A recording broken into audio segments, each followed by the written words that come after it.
And we're live.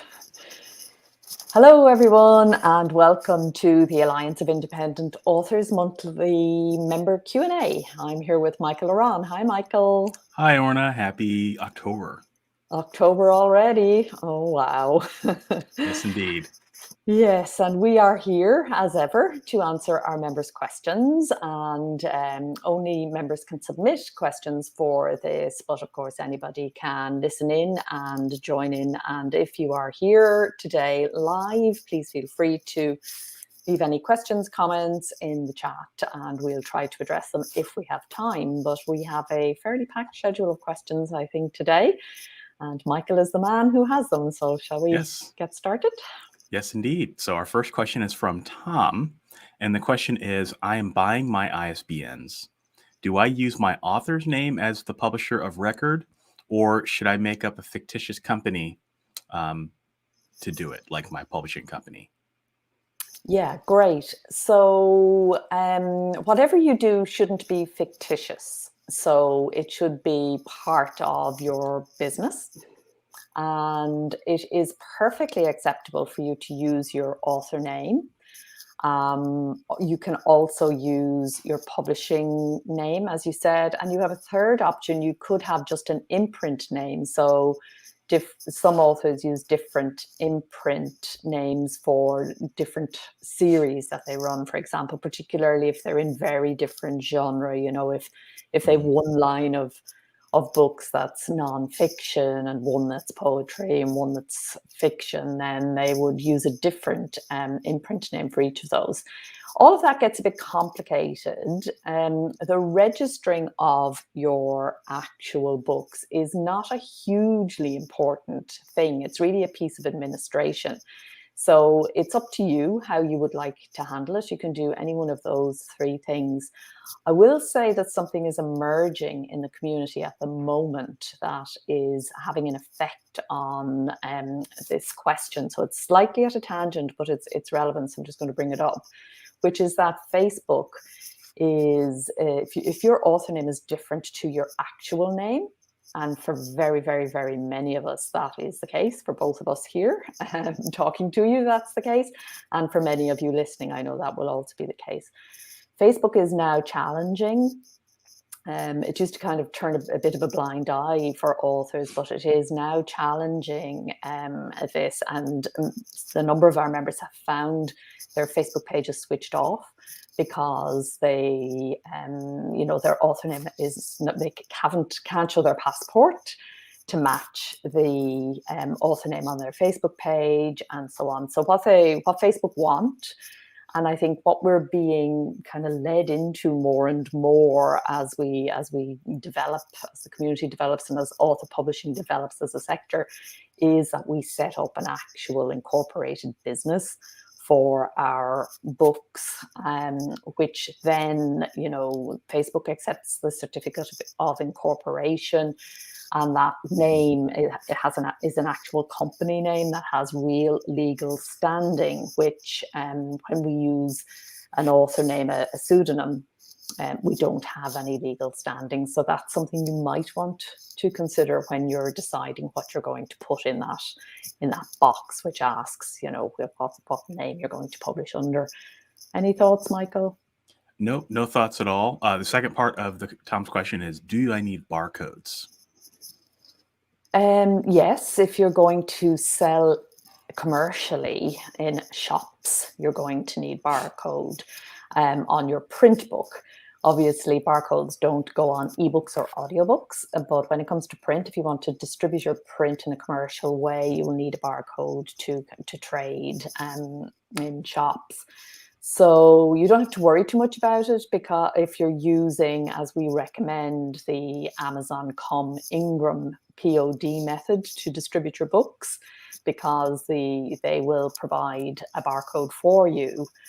But if you are going to run a consignment print of your own, then acquiring a barcode is part of what you need to do, and your publishing service should be able to help you with that. Okay. All right, our next question. All right, so our next question is from Latrice, and the question is, Orna, what are some important things to look for in getting a traditional publisher? Now, we are the Alliance of Independent Authors, so everybody should know where our sympathies lie here, but we got the question, so we'll answer it anyway. If we get questions, we answer them. That's the policy. Yes. Okay, Latrice. So what I would like to invite you to do is to begin to think about this a little bit differently. So you are, as Michael says, you are an author, and we are the Alliance of Independent Authors. And one of the things we do is we foster independent spirit in the author community. That does not mean you will never use a publisher to publish your books. What that means, though, is that you become very cognizant of the fact that you are the rights holder and owner of your work, as all authors are. But today you have lots and lots of options as to how you get your work out into the world. One of the pathways that we've seen our members take to getting a traditional publishing deal is to self-publish very well. When you start to sell a lot of books yourself, you will find that publishers come looking to you, making offers to you. And those publishers will not just be necessarily in your home territory. They may be in other countries offering you translation deals. They may be TV or radio stations or magazine outlets who want to serialize your books. In other words, your book represents lots and lots of different rights that you can sell. The old days when an author sold all rights to one publisher are beginning to fade away, and that's a good thing for authors.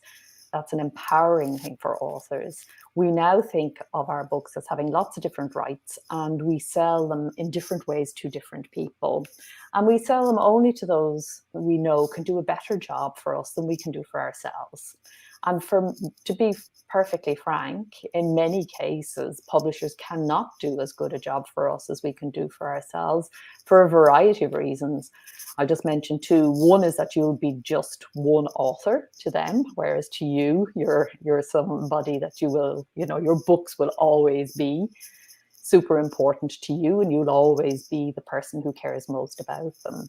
That's one reason. The second one is that you can reach your readers with such amazing tools these days. Some of the tools we have as author publishers are actually better than the tools that commercial publishers have. So the first thing we would say to you is stop, before you decide you want a traditional publisher. And you may well decide at the end of the thinking period that, yes, you still want this. In which case, your best route way to getting a traditional publishing deal is to acquire an agent first. But I would say to you that no agent is going to be interested. Very few agents, it's really, really difficult to get an agent for a first manuscript these days. Because self-publishing exists, agents and publishers now want to see some kind of track record. It's just becoming more and more difficult to sell a first manuscript. So yeah, that's a kind of a variety of thoughts, which may not have been the exact answer that you were looking for, but I do think that is an honest summation of where things are for authors today. Yeah, I mean, it boils down to what you want from your career. I mean, do you want to be doing this a long time? Because if you do, you're going to sign a publishing contract and you're probably going to give away the copyright for your book. And it might even restrict the amount of books that you can publish. So, the contract is another part of this as well that I just wish more people would think about when you're doing this, because there are ramifications that will have consequences for the rest of your writing career potentially. So make the decision, but don't make it lightly, but certainly make the choice that's best for you and your goals and your business. Yeah. So I guess what we're both saying, and what everybody at ALLi says, is make this decision from a place of being informed. Don't just assume that a traditional deal is the best way. Please download, if you're a member of ALLi, please download your free guidebooks, which will help you not only to understand how to self-publish, it will also, my own book, Creative Self-Publishing, will bring you through a whole process of understanding whether self-publishing is right for you, because it's not for everybody. That has to be said. It's challenging and not everybody can do it. But if you can, it will also bring you through the whole concept of selective rights licensing, which is this idea we're talking about, whereby you wouldn't trade your entire copyright as you used to do in the old days when you had no choice, but you would selectively license particular rights to a trade publisher if that's the way you decided you want to handle it. So as often here on our Q&A, it's a big question, and we only have time to kind of skim across the top, but we go into it in detail in our guidebooks. So do download your guidebooks free in ebook form if you're a member, or you can buy them at selfpublishingadvice.org/shop. Yes. So the next question is, lost the question here. Next question is regarding copyright. Okay. What were you going to say, Orna? What were you going to say? I was just going to pick up, Carol has just come in with a question which is kind of related. How do indies sell foreign rights?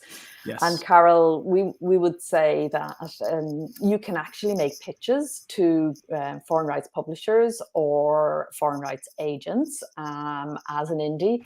They will be more interested if you've sold well at home. If you have sold well in your, somewhere, it doesn't have to be at home, actually.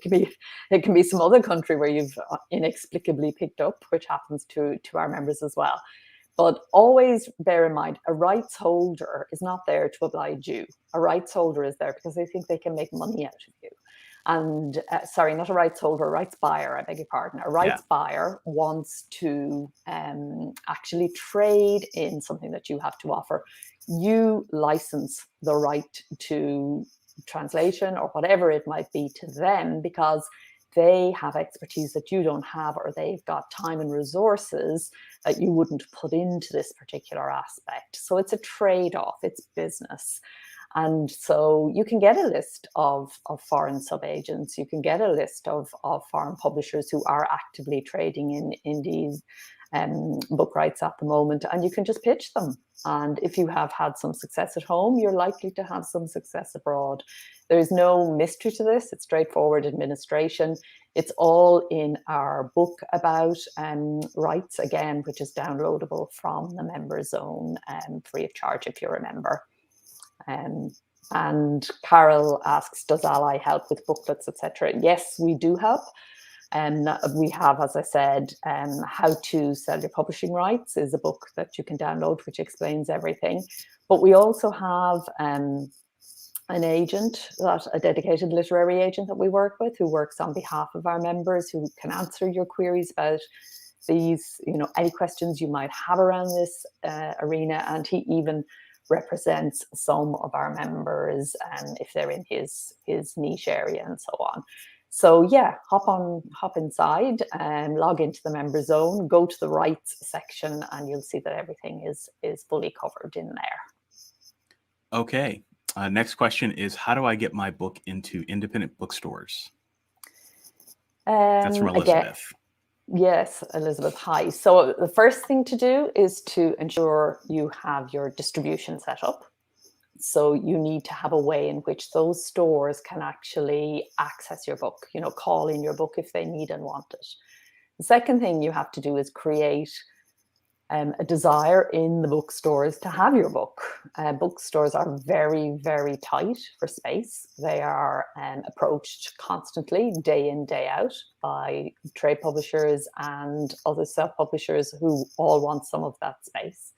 So you're entering in, when you go to this, this way of getting your books out into the world, you are going to the most challenging area for a self-publisher and the one that has the least financial rewards, because once you're distributing books into independent bookstores, they need to get their cut, the distributor needs to get their cut, maybe a wholesaler involved that needs to get their cut, Ingram Spark or whoever you choose to actually do your fulfillment and printing and distribution, they need to get their cut. There's not a lot left for you. So that's why we really recommend, particularly if you're starting out, and often this is a question that people ask at the beginning, particularly if you're starting out, we really recommend that you get good at selling ebooks online first, or even audiobooks online first, both of which are now much more straightforward. And then, have print as the next step, because print is more complex and less lucrative. And I do understand that a lot of authors have the dream of seeing their book in a bookstore, and you can arrange it locally with more ease. But again, we have a guidebook by Debbie Young, How to Get Your Book into Bookstores, and she goes into all of these questions in more detail than time permits here. So if you're still interested after that little off-put, then again, go to the Memory Zone and download your guidebook there. All right. Our next question is from Leonardo, and I'll summarize the general spirit of his question, which is, how can I focus my writing and minimize my marketing efforts to still be profitable? So in other words, how can I be a lean writer and do the things that only I need to do while also making money? Yeah, this is the best question. This is the question we all need to ask ourselves all the time, and this is the question really. As a self-publisher, you're always having to balance those two things, and both writing and marketing are infinite. You can just write more and more, you can market better and better, and that just let more and more people know about your book, do more and more promotions. It's unending, and so you have to find that perfect place. So it's a great question. You have to find that perfect place of balance that allows you to do what you do, which is number one, and primarily write and publish, produce stock. You can't sell what you ain't got. So that's your number one always. And then number two, make sure that people know, the right people, the right readers know that your books are available and what they can expect if they buy them, what kind of book it is, what promise it is making to the reader, and so on. Again, speaking of questions that are too big to answer in the limited amount of time that we have, this is a prime one of those. So all we can do is kind of give some tips, but I'll give a few. And I know, Michael, you got loads of great tips in the marketing arena. And I would return to that idea that we mentioned already. Marketing digitally is so much easier and cheaper and so on than trying to market books through bookstores. So I would very much say concentrate on ebooks first, and audiobooks if you've invested in audio, and concentrate on selling online. You need to set up, and this is the kind of the number one tip, you need a website. And this is your basic. You need a website, and you need an email system whereby people who like the kind of books that you write can actually sign up to hear more about what you do and how you do it, and when your books are on sale and so on. So you need a tantalizing offer that will make them give you their email address. And your website needs to really very clearly and very quickly reflect what you do, so that anybody who kind of tumbles onto your site would say straight away, this is the kind of books that they are. I like those books, or I don't like those books. I'm gone if I don't. I'm hanging around here, and I'm going to explore and browse a bit if I do. And you also need a transactional website, so that if somebody does end up on your website, they actually know what to do. You have a shop there, they can go and they can buy and download your book immediately and pay you for the privilege. So that's your absolute fundamental sort of marketing. There are three kinds of marketing. One is what I call access marketing, and that is all about attracting the readers to do the sign up situation. So bringing in the right readers and giving them something back in return that keeps them on your mailing list and keeps them interested in what you do.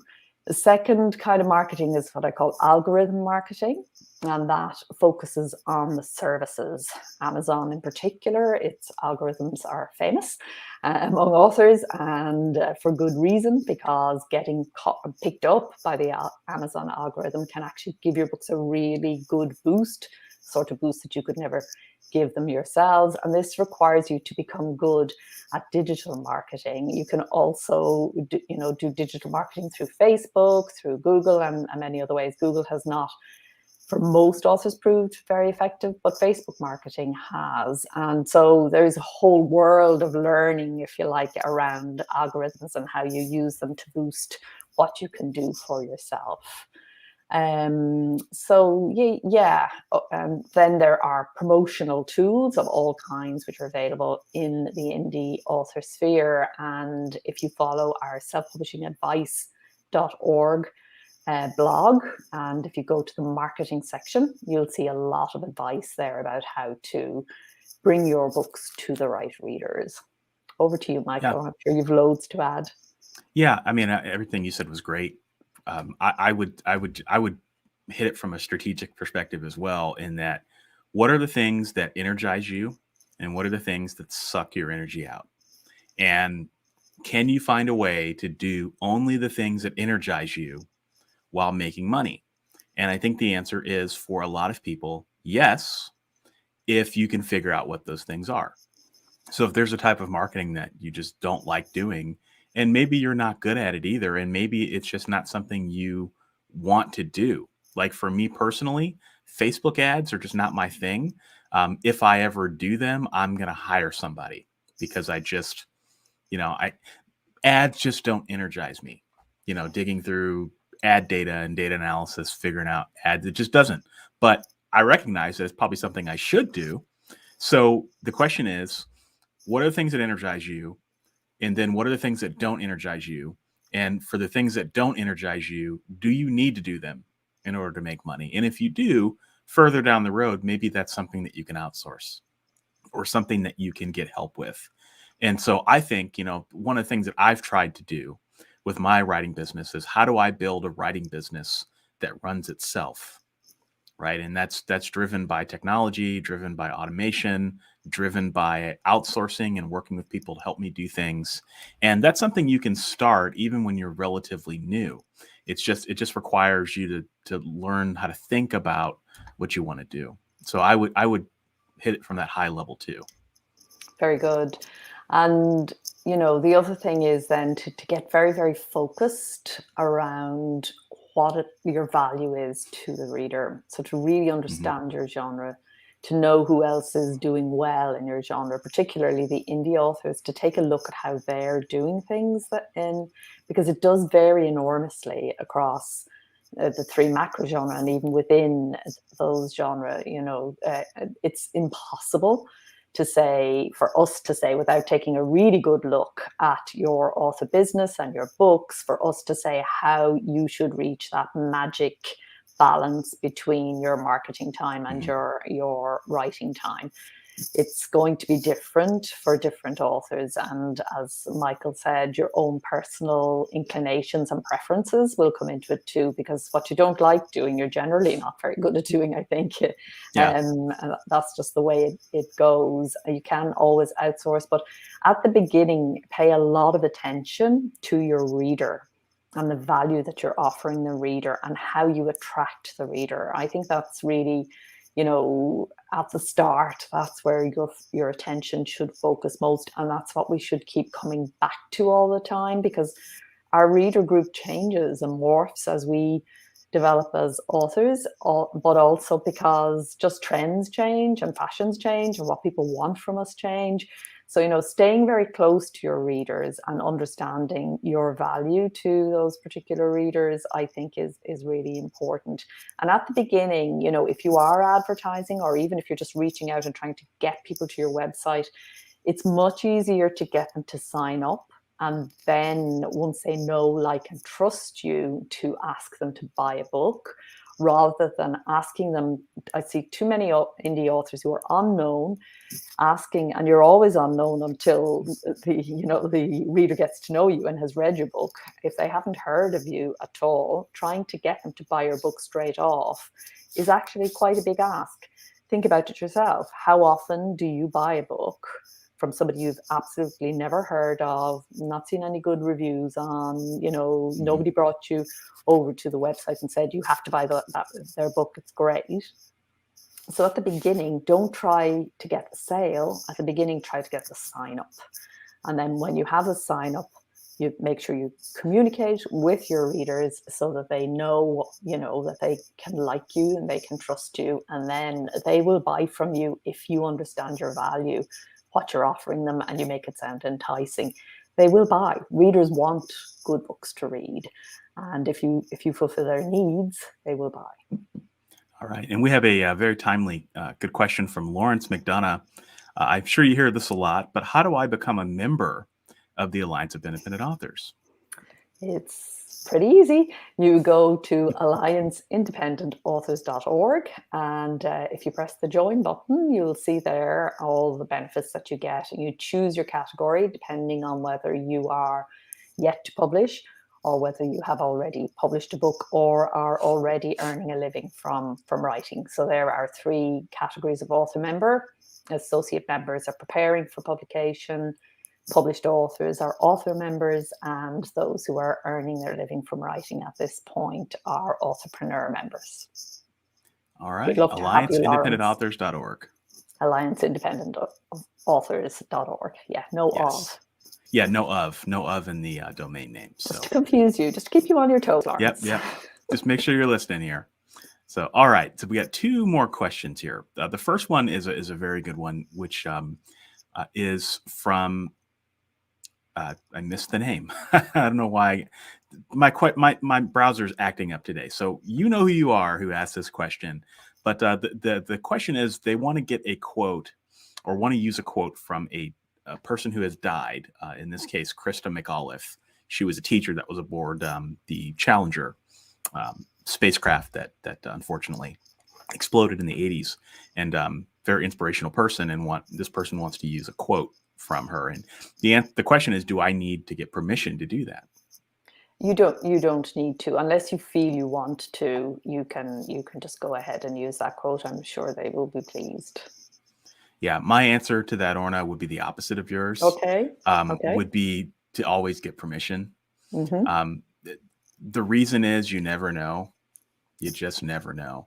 In this case, I don't think anybody's going to come to your house and twist your arm because you got used a quote. But I have heard of situations where estates have come after people for using quotes. So okay, fair enough. If I've heard of that.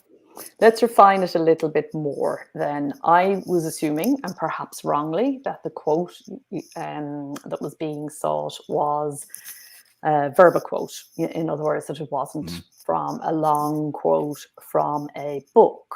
If it's a short quote, and it's something that has been, an inspirational quote that has been quoted already, used on the internet, and isn't, you are, I would say, very safe in the sense that fair use should cover it if it's a short quote from a book. And if it's already in the public domain, that's another further level. I will totally agree with Michael in saying that there's never any harm in checking. And there's never any harm in, making sure that you're okay for fair use, and understanding those terms and topics is important. So you've heard both sides, and now maybe, because this is something also that you'll find with publishing. Sometimes there isn't a straight yes or no answer, and we do our best to give the answers that we feel are most accurate, but not often, but sometimes. Michael and I worked together on our book, 150 Questions Answered. And in, I think, pretty much every chapter, there was some parts where we said, well, Michael says this and Orna says that. Yeah. And we leave it up to people to kind of make up their own mind. So, let's do that with this one too. Let me tee it up like this. If I publish a book that book is copyrighted, right? So if somebody wants to use a quote from one of my books, gosh, I would hope that somebody would reach out and say, hey, Michael, here's a sum of money.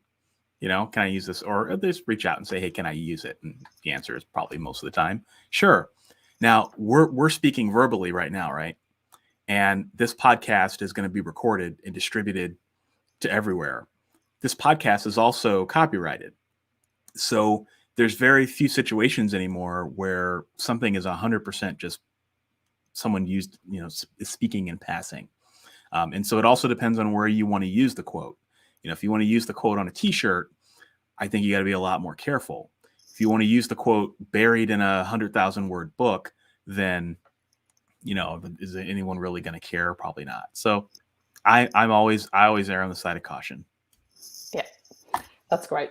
So I think you have enough information to make up your mind, but if you want to send a follow-up question, then please do. Please do. Okay, so the next question is the title of the episode, and the answer, or the question, the person asking the question is putting together like photo montages for their book, and they're wanting to know what the best way to format images for their books are so that they come out as high quality as possible.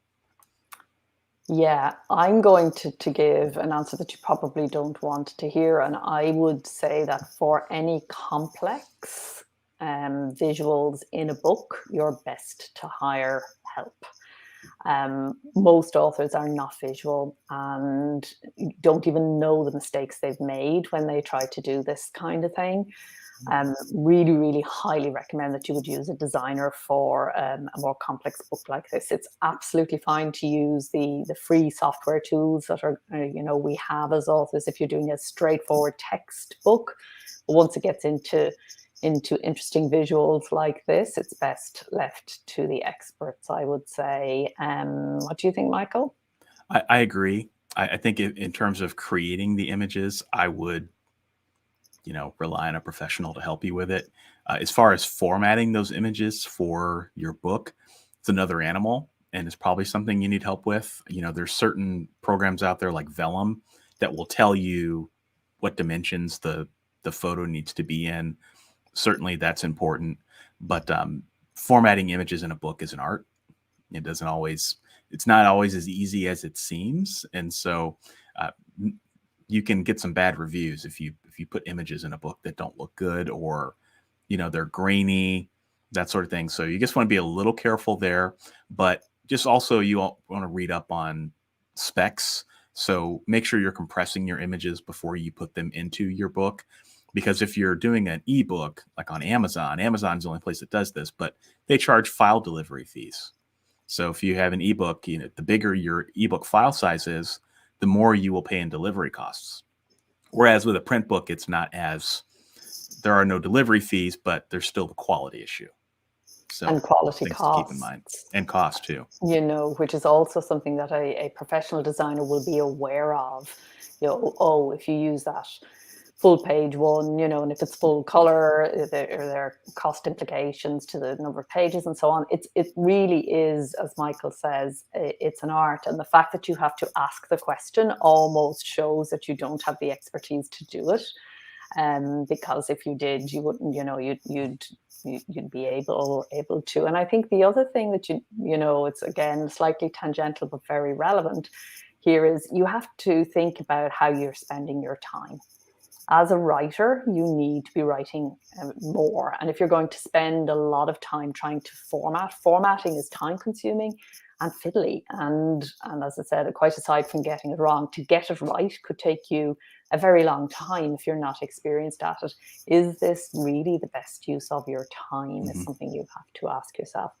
So if you're absolutely determined to do it, and you want to devote the time to doing it, perhaps because you're always going to do pictures in your books and you want to learn and take that skill, then do realize that it is a skill and go and learn it. Go and learn how to do it and how to do it properly. It's certainly not something that we could tell you in a few minutes in this show. Yes. Okay, just kidding. This is the final question. The question is, how do I maximize my income with the Amazon Associates program? I'm not terribly familiar with the Amazon Associates program. Have you familiarity with Yeah, the Associates the program? Amazon affiliate. So Yeah, I'm off pretty you familiar go. with it. Yeah, I've used it for probably the last 7-8 years. For those who don't know, the Amazon Associates program is one of the first affiliate programs on the internet. It's certainly one of the largest. It was started by Amazon as a way to increase their sales by having customers or affiliates recommend products. And so when you use a link, an Amazon affiliate link, and someone clicks on your link and they buy anything on Amazon, you receive a commission on anything they buy during a certain period. I don't know if it's 24 hours or what, but you receive that commission. Now, for authors, the best way to increase or to use Amazon Associate links is in your from your website. So, for example, you've got your book page, the link that you use on Amazon. You would want to encode that with your affiliate link, so that way when someone clicks on that and buys your book through that link, you get not a 70% royalty, but you get a 74% royalty technically, because you'll receive a 4% commission on the book from Amazon Associates. So the best way to improve your income is just to use those links regularly and often on your website. There are services such as Genius Link. I like them a lot, where they will basically geocode your Amazon Associates link. So the weird thing about it is you have to sign up for Amazon Associates in different countries. So like naturally you would sign up for it in your home country, wherever you shop on Amazon. But then you also would sign up on Amazon UK, Amazon Spain, Amazon Italy, Canada. It's kind of a pain. But then what Genius Link will do is when you can give one link and it will geolocate. So if a reader is located in Canada, it will take them to Canada, Amazon. If they're in France, it'll take them to Amazon France. And at ALLi, we're a global organization. And so I think that makes a lot of sense, because you don't want to give out an Amazon.com link and then someone in the UK clicks it. It's just not a good experience, because it will take them to the US version of Amazon. So use your links often, use them on your website for sure, and use them whenever you have an opportunity to recommend something. So if someone asks me, I get a question a lot on what types of cameras I use for my YouTube channel. I give out an affiliate link with I created like an Amazon wish list, and it's got all of my gear in it. So if you are interested in buying any of my gear, I give out a link where you can go get that. In one click, you can get all the gear that I have, and I get a commission. And the best part is that sometimes someone will click on one of your Amazon Associates links, but they will not buy your book. They'll go off and buy a big screen TV instead. And I think we can all agree that's a great thing. So the more often you use them, the better off. Just word of caution, I would not use them in your email marketing, because it is technically against the Amazon terms of service. But you can certainly send them to your website page where they can do it as well. So that's what I would say. And I would say the best way to maximize your income from this is to use a site like Genius Link. There are other places as well that geolocate. I think Books to Read also geolocates, so you can enter, and that's free. You can also enter in all your Amazon affiliate codes there. But sign up for as many Amazon affiliate accounts as you can in each country, and then use the links as much as possible. You may not see something immediately, but you might see a sale 2 or 3 years from now based on the work you did today, which I think is worth it. Fantastic. I think that's a brilliant summary. And I will say, just if Amazon is central to your business model, this is definitely worth doing. If Amazon is not central to your business model, if you mainly sell your books online on your own website, you may want to, again, it's back to what's the best use of your time. You may want to think whether this 4% on, not a lot of sales. Michael has a YouTube channel with a whole extra wing to it. If you also have another aspect of sales on Amazon, I think all of this begins to become more worthwhile. But I've seen a lot of authors spending a lot of time worrying and, you know, getting to grips with Amazon associates, and essentially all they're selling is their own book, and maybe they only have one or two books, you know. So think about where Amazon falls within your own business model as to whether you want to include this or not. In other words, if you've never heard about this and you're just hearing about it for the first time, don't feel this is yet another thing you have to add to your to-do list. Work out first whether it's worthwhile for you and your particular situation. And remember that Kobo and Google and Apple also have affiliate programs. So this is something you can do too, and you can get overwhelmed. Yes, you can get overwhelmed. Speaking of overwhelm, I want to throw in a plug. I know NaNoWriMo is coming up, and I know there are a lot of people listening to this who are potentially going to participate in NaNoWriMo. I just wanted to let everybody know there is a bundle out there of books that you can certainly check out. It's got a book from me and Joanna, podcast from ALLi, in it, and it's called the NaNoWriMo Story Bundle, and it's 16 books from authors geared to help you improve your success rate at NaNoWriMo. And if you're interested, check it out at storybundle.com/nano. And I'll just throw it out there. I know there's a lot of people that could benefit from it, and there's a lot of really good books in there this year. Okay, thank you, Michael. That's great. And also a plug for upcoming Self-PubCon, which is the online self-publishing advice conference, which runs on the 23rd of October this year. Michael will be there, and so will I, and lots of other really great presenters talking about the topic of writing craft.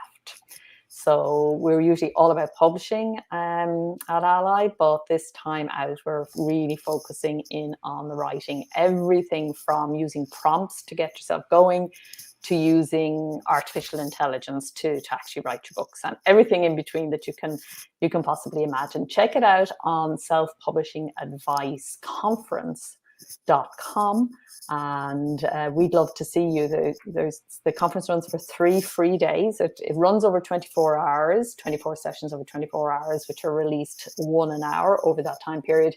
But then all the sessions are there for you to tap into for 3 free days, and ALLi members get a 6-month pass, access pass, free of charge as part of their memberships. And you can buy a 6-month pass, you can buy a lifetime pass.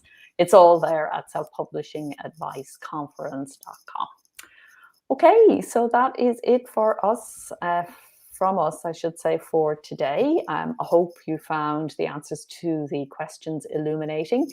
ALLi members, remember, you can send us a question anytime, info@allianceindependentauthors.org, and we will answer your question. And yes, and if you would like to submit your question for public consideration for this session next month, then you can just click on the link that's in the transcript on the podcast, which will appear on selfpublishingadvice.org on Friday.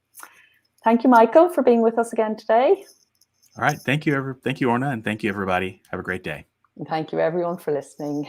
Till next time, happy writing and publishing. Bye-bye now.